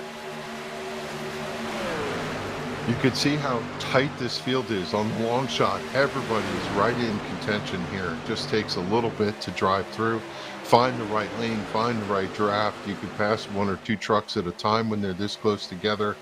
And one of the things we know, Sam, on the restarts, you got to go get the positions, because if the race leans out and everybody starts to run single file, it's really hard to find. Oh, see, that 1 truck looks awful loose up off the corner there. Yeah, I mean, he is certainly squirrely at the moment. But as this group continues to race on, I got to say, for that and Morales, if he makes any big moves like that again, it could be very costly for himself and for a lot of drivers that were hoping for some good races. But this is holding off Chris Cinnamon. Cinnamon, who was just saying, you know what, I'll stay up front, I'll be in cruise control in 7th, 8th position. He's now back to 11th. Morales continues to be losing ground in the 3. It's the one who's being hurt the most. Same for that Lumpkin. They're all going backwards on the outer lane. Yeah, Cinnamon's definitely taking a beating there. He's trapped behind that truck with other trucks streaming by underneath him, and he's still right there. And now Lumpkin going to go down and find the middle and see if he can drive around and stem the bleeding. Is Adam Cantwell to the bottom. You see the shot from the roof cam, and you see how much these trucks move around on the straightaway. They are a handful to drive down into the corner. You're right on the edge of traction all the way through. He tucks in behind the back bumper of Cinnamon coming down here. Will he drop to the apron? Yeah, you can see the way the truck gets disjointed, a little step out there, and then slides up. He's going to run that bottom line. You know, you cannot appreciate, Sam, how much those white markers on the track really help you find your line around this racetrack. Yeah, I mean, you got the white solid line when going through the corners, giving you the indication of the transition from the racing surface to the apron. Then you've got the dotted lines that give you perspectives of the 3 different lanes. You can go through the corners and just setting you up for each and every opportunity.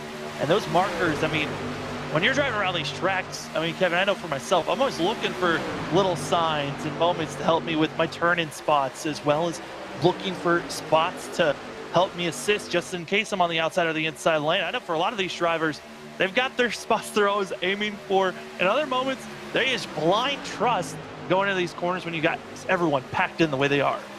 I find the same thing you do. Every once in a while, I look for those markers and I find my turn-in point. In other racetracks, for whatever reason, I just turn in by feel.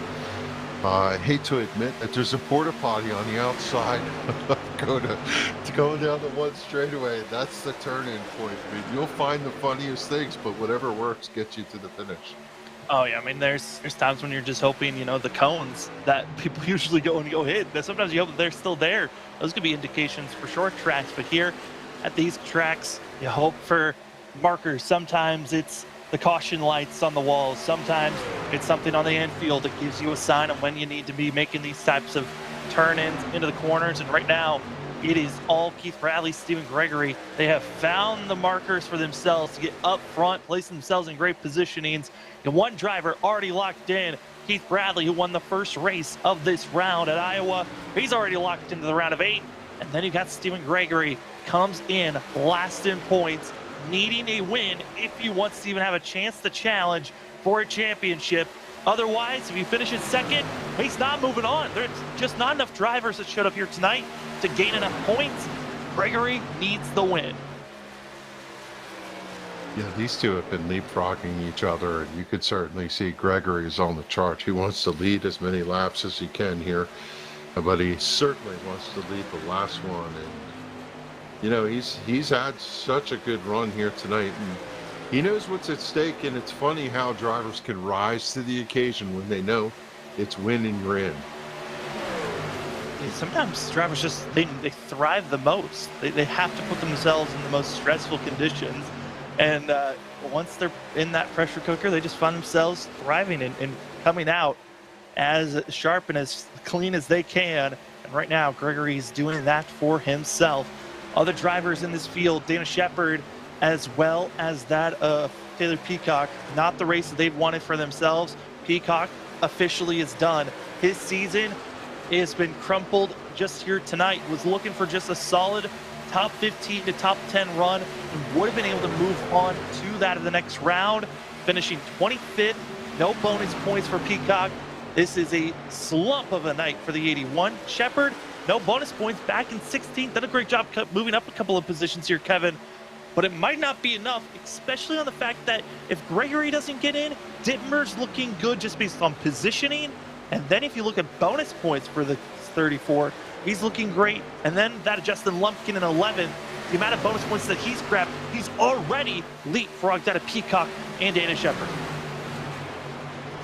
Yeah, if you'd have told me in the beginning that Peacock wasn't going to be a part of the story, I would say no.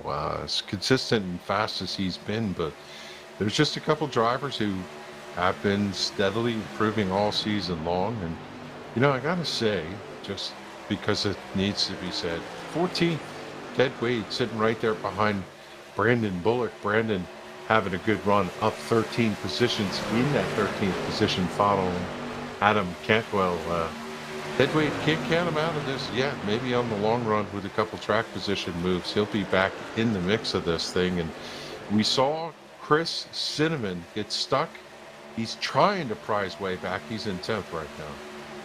Yeah, I mean, doing a great job. Chris Cinnamon trying to get back into this thing. There's Tyler Dittmer and others racing along one another as we fall back to this battle for 5th place. That is Stephen Thomas and Jose Luis Rivera. Another position here, Kevin, is on the line. I mean, Dana Shepard's chances for a championship are not snuffed out just yet because of the fact that Robert Richards never showed up for tonight's race. That is another position that easily can be grabbed for a lot of these drivers. So Dana Shepard, he's still banking on some help, but the next driver in line that's trying to, that's Tyler Dittmer right now, and as well, that of Stephen Gregory. If one of those two drivers wins, Dana Shepard's chances of moving on are not looking good.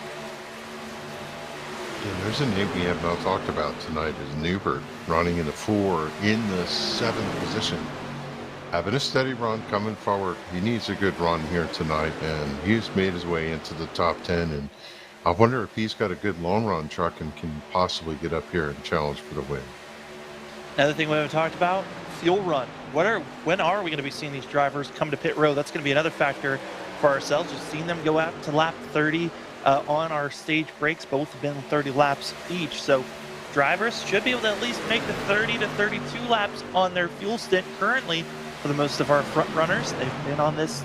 Last time they came to pit road was 24 laps ago. So we are expecting pit stops here. Kevin, would you say about anywhere from 10 to 15 laps? We're expecting pit stops here. Yeah, I think that's about right. Hard to say how they want to play it. Do they want to run all their fuel out, or do they want to split this into stages?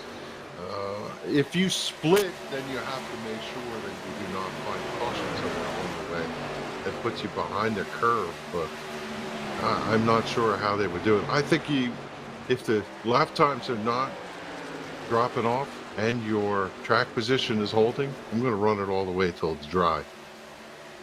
Well, for some drivers, they found their difference between their best lap and their most recent lap. They put down almost a full 2 seconds off. For our leader, though, for that of Stephen Gregory, a second and a half is the difference. So usually it's when you're around 2 seconds. You think about drivers coming to pit road for tires at least. This is the time when we start to see who has been saving those tires, who's making the push forward, and a couple of drivers already making pit stops. Christopher Blanchard and Blake Lothian both into pit road currently.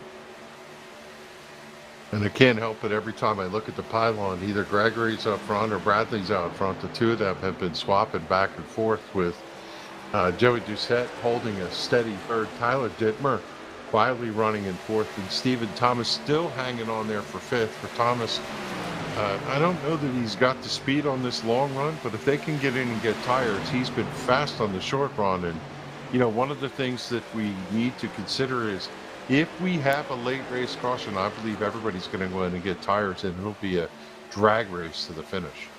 It certainly would. These drivers all came in with 4 extra sets of tires in pit road, and they've only used 2 sets so far. So would not be surprised if we see these drivers come in and try to make themselves using up those tires. As into pit road now, going to be Jose Luis Rivera, one of our top drivers into pit road.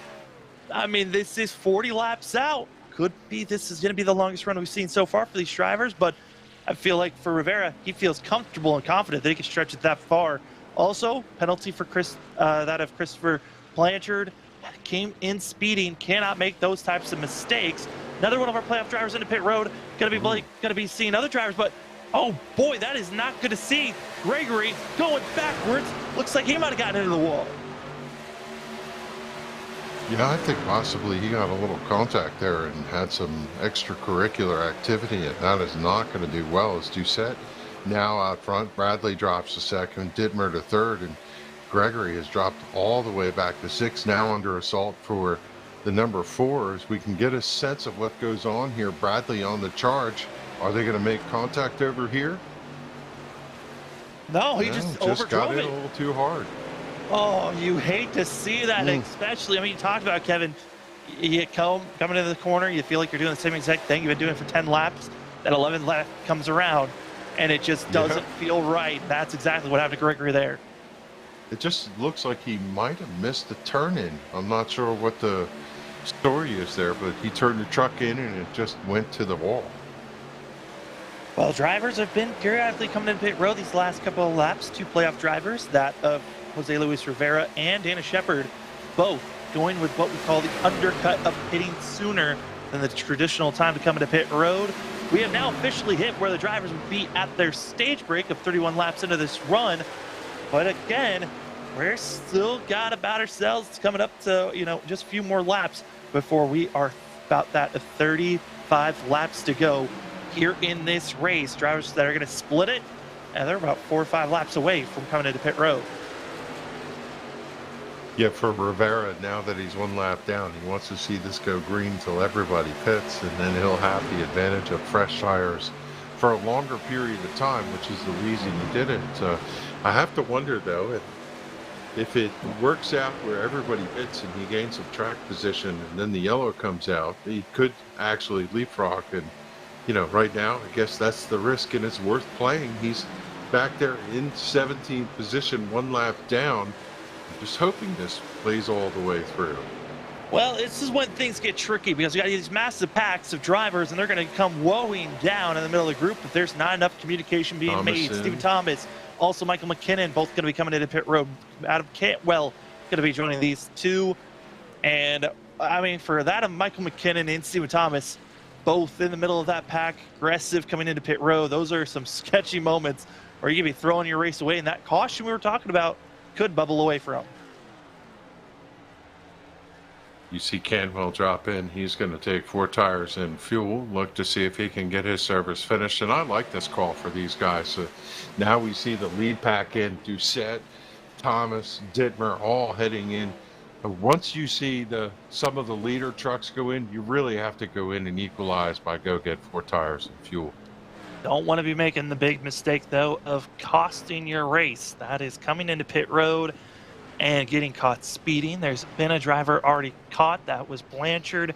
Further back in the field, he's 2 laps down currently.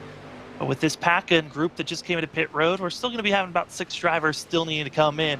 Bradley, Newport, Cinnamon, Wade, Hartwick, as well as that of Clinkhart. Going to be the 6 drivers still need to come into pit road, and Ted Wade is now coming in. Drag race off as Doucette to the high side, trying to get off the pit road ahead of the 61, and I believe he is going to beat Gregory to the backstretch. Good timeline there. Hopefully he didn't pit coming off. Now Gregory trying to push him hard going down the back straightaway. They're going to draw side by side, and it's a race within a race sometimes, this pit road. I think that Doucette's going to win this one. I mean, Kevin, with the racing in aspect, is Bradley, Newbert both going to be coming into pit road. We're almost done with our pit cycle. 3 more drivers still needing to come in. That's going to be Chris Cinnamon, Hartwig, and Clinkhart before we are completely done with this pit cycle. But the drive, I mean, we saw it there as, oh no, Joey Doucette into the wall. Oh, what a huge hit. That's going to take him out of contention. That truck got killed going down in there. It just broke loose, tried to catch it, overcorrected, which is so easy to do, and the truck shot up into the wall, and unfortunately he killed that number 16. And Joey Doucette comes in 5th in points, not completely secure on making it to the end. We'll take an instant replay of what got this 16 as he was being pressured heavily from Gregory, but into the corner. I mean, just so much pressure at this point, then just overcorrects it up into the wall. If he'd bounced off the wall and the truck came off straight, he might have been okay, but when it came off and it turned right, unfortunately, it really just had no way. He was along for the ride, and you could see significant right side damage on that number 16 truck, and he's going to have to take it in and get some corrections made there for that truck to be able to perform. That's going to take him out of contention for the win tonight. Joey Doucette going to be finding himself coming into the night 5th in points. Got a couple of bonus points overall for that of the 16, but he's going to be back in 24th currently. Heavy damage, required damage, had to come into pit road was Joey Doucette, as we're still waiting for that of Hartwick as well as that of Clinkhart to come to pit road. Both drivers can stretch it out for about 5 to 6 more laps for themselves. The max fuel was 46 laps that we were given. So for Hartwick, he came into pit road, and now he's going to be slowing down as here he comes into pit road potentially for himself. Issues for the 88 potentially here as he is taking it very gingerly out, and here he goes taking off. Yeah, I think he carried so much speed there, he was worried he was going to slide across the line, and if you don't cross that properly, you're going to get a penalty and have to return to pit road. And actually, I think he's going to come back in and service something. He did not come up onto the racetrack, so likely he's going to go in and roll through one more time. It's one of the most bizarre ways to get into pit road. Issues for that 88 machine, which now gives the lead to Jacob Clinkhart for the 5, who went with a strategy call the last time that they came into pit road. Actually came in a lap later, making sure he had a little bit more fuel to stretch this thing out. But with Jacob Clinkhart, he is banking on a yellow to come out. As you see here, the 95 on track, technically the 5 on our ticker. This is Jacob Clinkhart on screen, ripping that outer lane and just banking on a yellow at this point. As here comes Huck Wigington in the 00, gonna be on that back bumper and making the pass easily. And with that pass, putting another driver back onto the lead lap. All 23 drivers that are on track currently right now are on the lead lap. Yeah, Clinkhart, we talked about him earlier from a strategy standpoint. He was mired deep in the pack, and he is trying something a little bit different. I tried this strategy this past week, and did very well. I got to within 2 laps of running out of fuel. Yellow came out. I was able to pit and hold track position. Unfortunately, somebody crashed right in front of me, and I had no way to avoid him. But you can parlay what Clinkard is doing into a good strategy. As we see Bullock battling right there with the one of Morales. Here comes Cinnamon into that mix, and yeah, look at the way this worked out. Bradley is right behind Rivera with Gregory and Thomas. It sure looks like Bradley's got a stout truck here tonight. They're going to have to do something to take this away from him. He's going to need a yellow, but Stephen Gregory isn't giving up. Still within 2/10. He is right there with Keith Bradley. Bradley made the pass on Luis Rivera this lap, but it's still a good cluster of drivers all in the mix here. Our top 6 all within a second of one another as we are in the final dash, less than 30 laps to go. And Kevin, it's on. Keith Bradley against the world, because everyone else behind him, they want the win. You got Gregory, who's in a must-win scenario. Tyler Dittmer, if he gets the win, doesn't have to worry about counting the points as he's that close. Jose Luis Rivera is outside looking, and he needs a win if he wants to move on to the next round. And now then you've also got Michael McKinnon in the mix here. That 13, not a playoff contender, but could be playing spoiler. Yeah, it's time for dogpile on the rabbit. These guys all in second, third, fourth, fifth. They need to gang up on Bradley. Bradley's got his win. They need to take him out of the equation, race by him if they can do it, and go wrestle this win away from him. And right now, the truck that has shown the speed to compete with him has been Gregory, running in second. But I don't know if we can count Dittmer out. He seems to find speed when he needs to have it. Well, the big issue is we could try to take a look here at what the stints are for the tires, because all 3 of our drivers came in at different times. Starting things off with Keith Bradley, he came into pit road 9 laps ago. You'll see their current stint. That's the last time they came into pit road.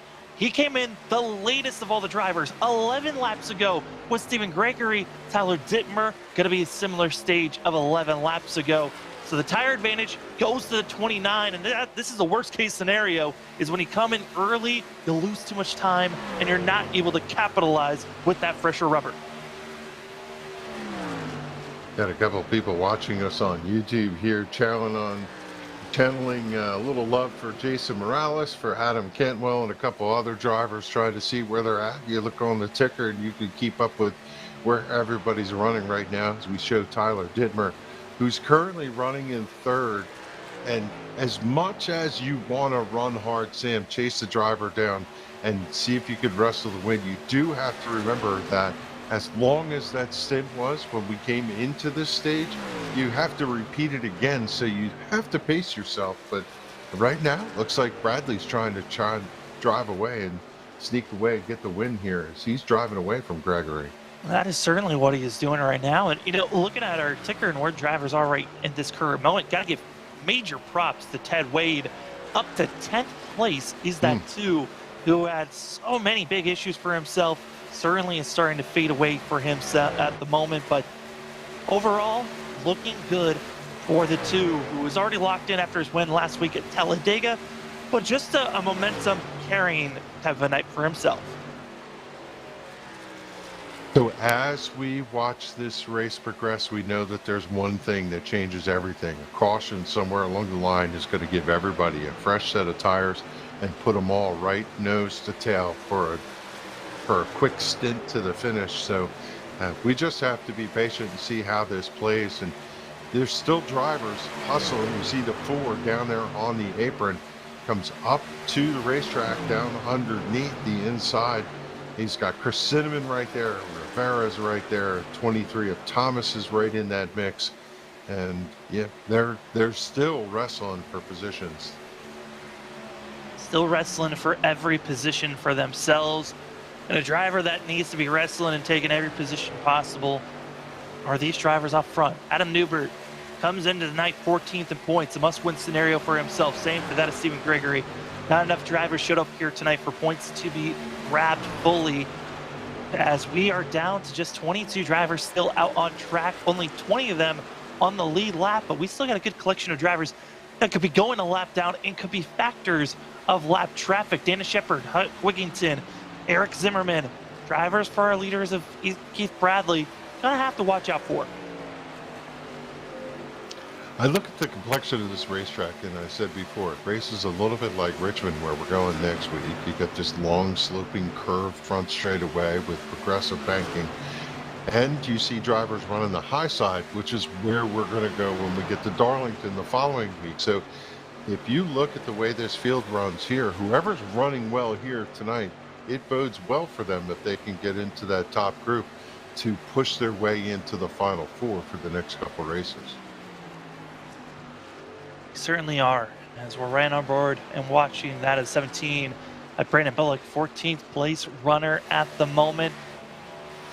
And looking at the field, some of our closest battles currently right now for second place, Tyler Dittmer, Stephen Gregory, as well as the battle for 5th place that's going on, that of Chris Cinnamon, Adam Newbert. Those drivers, as we've swapped to, this is the battle for 5th of Cinnamon and Newbert as they continue on to race as hard as they can. Some drivers having to make some late coming into pit road as they came into pit road too soon, would not be able to make it. That of Huck Wigington and Blake Lothian are going to be coming to pit road here with 16 laps to go. Yeah, we update the troubles for the 13 or the 16 of Joey Doucette sitting on pit road, 24th. He's 17 laps down, pretty much out of it. And what a terrible way to end after such an incredible run here tonight at Kansas. I mean, looking at this field, this is, I mean, Kevin, there's a lot of different storylines to be thrown out there. I mean, hopes of Joey Doucette of making it to the next round. There, that 16 now, who was looking so strong, and then gets caught up in a wreck. He's now in a position where he might not be able to move on to the next round of the round of 8. Then you got Stephen Gregory, finally shows up with a great run here at that of Kansas, but he might not be able to make it to the next round. Tyler Dittmer trying to go with Hill Mary, comes in 12th in points, but gonna be mired back from that of Peacock and as well that of Robert Richards in only about 17 to that 13 points out from those positions. But the bonus points that have been grabbed by the 34, he could be pointing his way in and stealing some positions, and a lot of swapping here at Kansas going into next week. Yeah, my sense for Dittmer and for Gregory, there's one easy way to get this done, which is win the race here tonight for the two of them. I just don't know that Dittmer gained enough bonus points, even with the 48 not here tonight, to get his way in here, and we'll just have to wait for the final tally. But 13 laps to go, laps are ticking off, and Bradley has control of this field the longer we go in, and it's really time for these guys to step up, find a little bit more, see if they can run that 29 truck down and make their way into the championship. Adam Newbert in the 4, starting to make his charge on that of going to be seeing the 13 of McKinnon. McKinnon's going to be losing ground, but oh boy, that 4, I thought he was about to just go slam the outside wall with the movement that he was showing there for a quick second. But Kevin, 12 laps to go. Everyone's looking settled. We're waiting to see if we stay green or if a caution flag will wave, as Gregory and Cinnamon as well for that 3rd place position continue to race side by side, as you see there at a turn number 2. But after tonight, we cut it down from 16 to 8, where it's only going to be, instead of a 3-race round like the round of 16 was, only a 2-race round that we're heading into Richmond, Darlington. That's a complete swap up of what this round of 16 was. Yeah, and if you thought the pressure was hard for round of 16, wait till you get to 8. When you only have 2 races, if you have one off race, you're pretty much stick a fork in your toast. And yeah, the pressure just continues to get more and more as Cinnamon slides up in front of the number 61 of Gregory. You know, good little late charge here for the number 3. He's got a good long run truck. The question is, see the 61 in the wall. Once again, turns 3 and 4. 3 and 4 is just over, once again, just overzealous into the corner, trying to grab everything that he can. Stephen Gregory, that was his last shot, really, I could say. Now back to 6th place, heavily damaged, and now just going to limp his way into the end of this race. 10 laps to go. Keith Bradley, fresh as tires, and he's been doing a fabulous job pulling away from the rest of the field. 3.2 seconds between the 29 and the 34, 1st and 2nd. The Gregory losing more and more ground. If anything, this could help out some other drivers. If he falls back to 10th place, Lumpkin gets another position that could help him out in the points running. But a driver that tried some strategy, didn't work out, Jose Luis Rivera. I mean, he tried his darndest for the 97. He's back in 13th place, but this, you know, you look through the field, there's a lot of disappointment in the air. There's drivers that have just been doing what they've been doing all season long, and that's stay consistent. Keith Bradley, Chris Cinnamon, they have been doing just that as they came into tonight feeling comfortable, and they will be leaving here tonight comfortable knowing that they'll be moving on to that in the next round. Yeah, just disheartened by the luck for the 61 of Gregory after leading all those laps, swapping with Bradley, have it all fall apart in that final stage after that contact over there at turn number 4. That is just a frustrating night. Had a fast truck, just unfortunately could not put together the whole package. And, you know, as we get through the tail end of the season, a lot of drivers look at each one of these races for milestones. Can I get a top 5? Can I get a top 10? You're looking at Cody Knott sitting right there in 11th. See if he can track down Lumpkin and get a top 10 on the season here. He's right there close to him. And, you know, it doesn't matter. Top 10 is a good run for some of these drivers. And Cody Knott given the college try with 7 to go here. As Bradley continues to stretch out his lead over Tyler Dittmer. I mean, at the pace that we're seeing Bradley go, the lead could be potentially up to 4.5 seconds at the pace that we're seeing from that the 29 machine. But here's a driver that's really been closing in the gap, the 4 of Adam Newbert. Newbert didn't qualify well this evening, qualified 15th, but now up to 3rd, up 12 positions from where he started. And it certainly has been a keep on grinding away type of a night for this 4 machine. He fell all the way back to last place at one moment. Now going to be up to that 3rd place. And with the speed I'm seeing from Newbert here, Kevin, coming up to that at 5 laps to go once Bradley crosses the line again. This is looking promising that Newbert might be able to take away 2nd place. Yeah, Newbert in a podium position right now. Good way to go into the championship run. And he is tracking down the 34 of Tyler Dittmer right now, running just a smidge faster than him in the draft, coming down here on the back straightaway and looking to see if he can wrestle this away. Now, if I'm Bradley, I know one thing that I want to do. I want to become the highest percentage win driver, you know, take that away from Wade.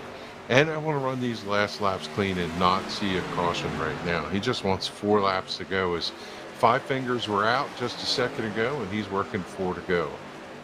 4 laps to go, 3 once we see Bradley cross the line again. And out of Adam Newbert trying to close in on Tyler Dittmer. And Dittmer, he cannot afford to lose any points at all. Tyler Dittmer, he needs 2nd place, and Adam Newbert is going to put the pressure on. I'm expecting some defensive moves here, Kevin, and this is where the opportunity to some racy action is on, but there is a slight tire differential here.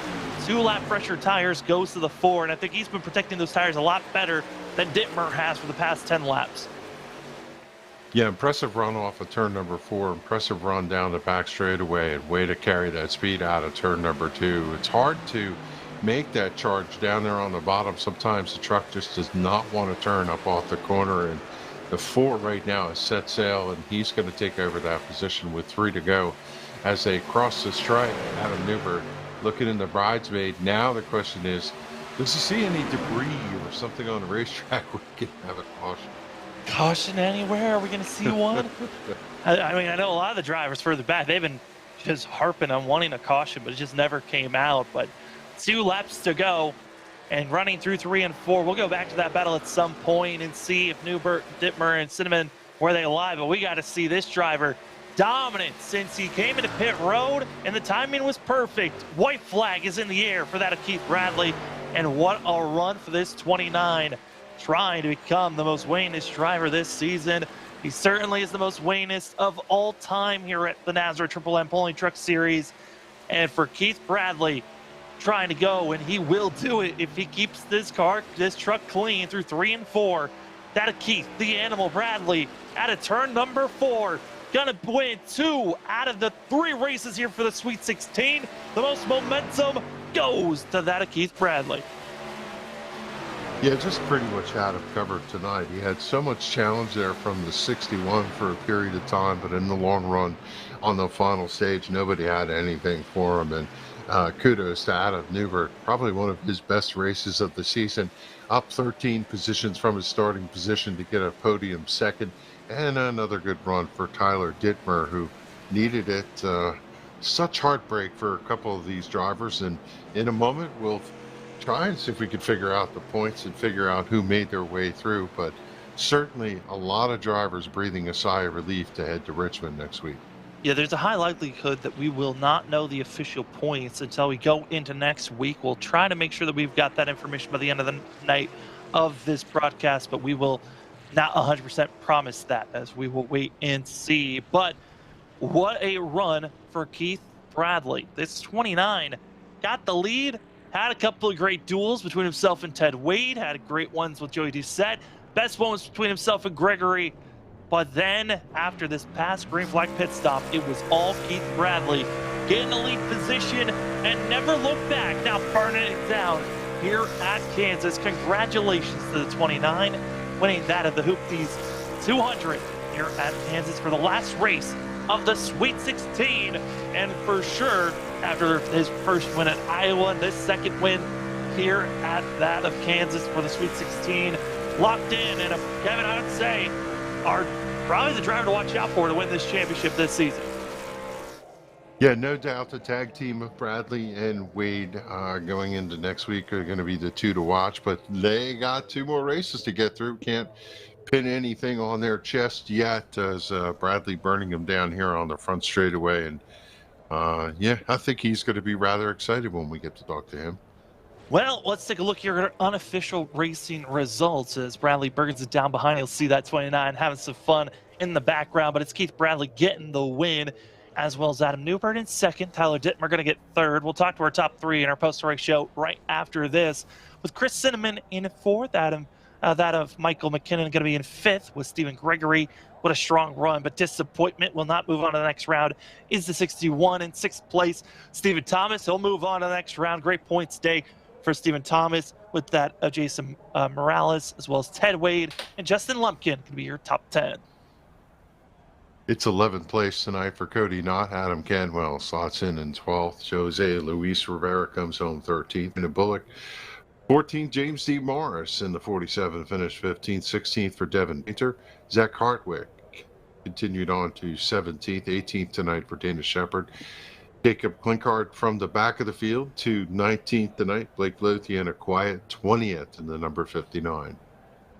And then we look at our rest of the field in 21st position. We're going to find ourselves with that of Huck Wickington, Eric Zimmerman, that of Christopher Blanchard, Joey Doucette, disappointment for the 16.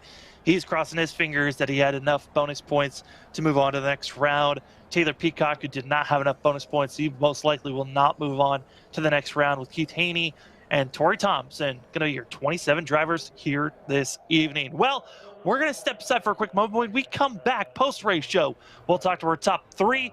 We'll set you up for the next round, and we'll say goodnight. But first, we'll take a quick break. When we come back, the post-race show begins.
Welcome back, ladies and gentlemen, to the NASRA Triple M Pulling Truck Series, the last race of the Sweet 16.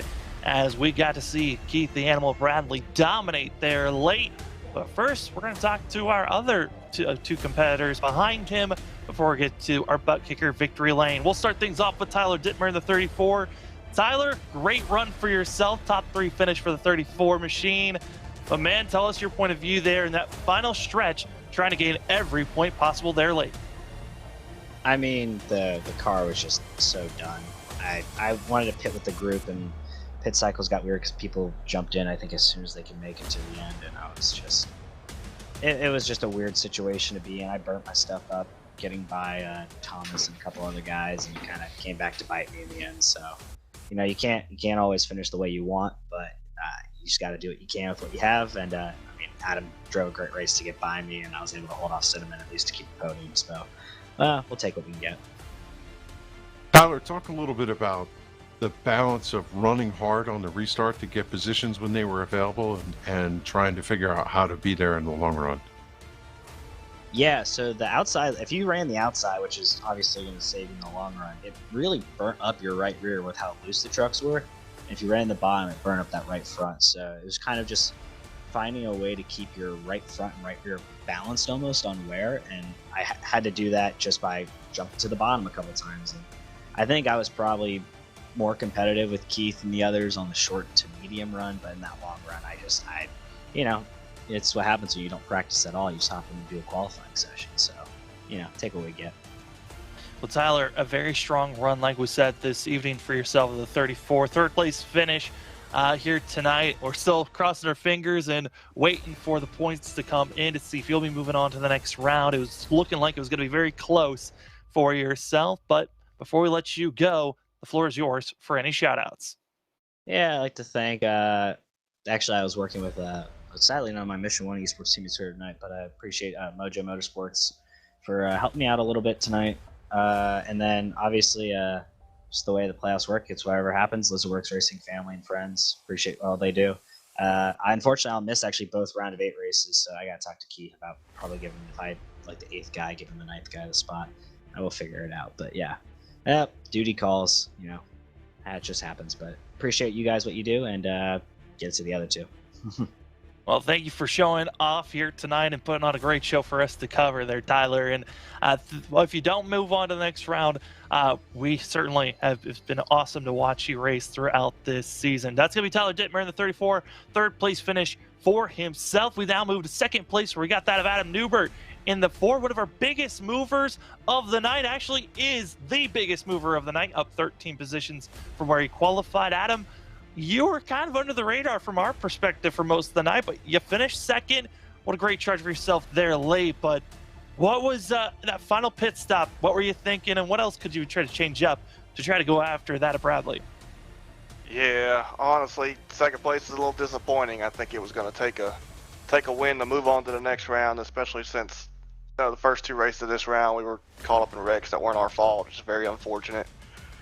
Yeah, I went in with Bradley. I was about 2 seconds behind him when we went through pit road, and then I kind of really got on the pit road really aggressive, and I thought we were going to come out a little bit closer, and then I kicked myself and shot myself in the foot, you know, slid through the pit box. So that kind of killed us, and then we were really good, you know, on the long run. We saved our tires a little bit better than everybody else, and so we were able to pass cars there at the end. It got up to second, so 1 spot short, probably grabbing the win and moving on. And then it also didn't help. I shot myself in the foot at the end of stage 1 when I just drove straight past my pit stall and didn't even stop hitting it. Yeah, Adam, sounds like pit road was one of the factors in it. Talk about trying to control the truck and not sliding up and banging the right side off the wall. We saw a couple of your competitors do that tonight. Seems like you kept your truck clean. Well, I tried to run a little bit different line than everybody else, actually. I kind of tried to enter the corner high and then kind of go to the middle and then keep it low off the exit. Everybody else was running the high line, and you had some guys running the bottom, and when the tires wore out, we were able to move closer to the bottom and pass some of those other guys. But I tried to stay away from that high line as much as I could.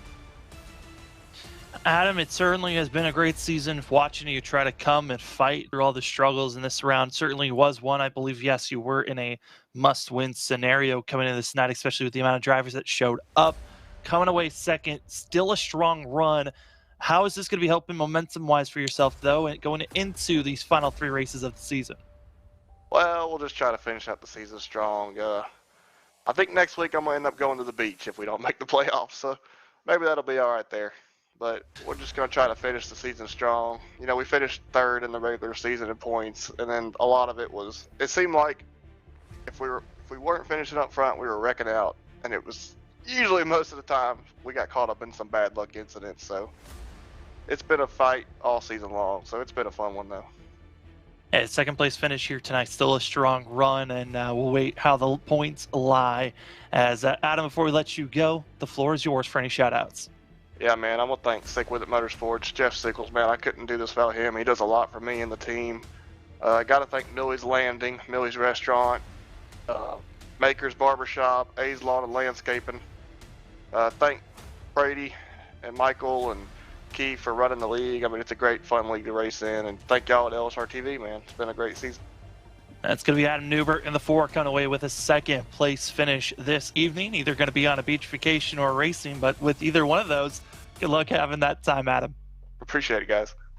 And now in victory lane with your butt kicker victory lane, we've got ourselves Keith the Animal Bradley, who automatically came into this night locked in because of his win back at Iowa 2 weeks ago.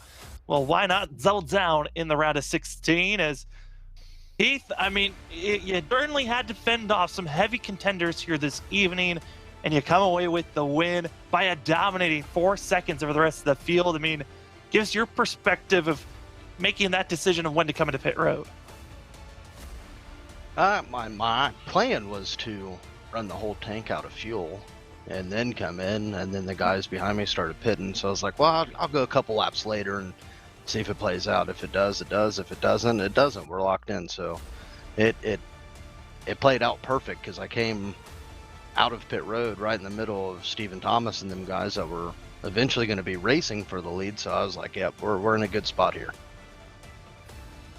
Yeah, we watched you race all night long, and if you look in your rearview mirror at the finish, you had Newbert, Dittmer, Cinnamon, McKinnon. They really weren't in contention, but the guy that seemed to give you the most noise was Gregory. If he didn't have his troubles, how much were you worried that he might have been one to contend with tonight?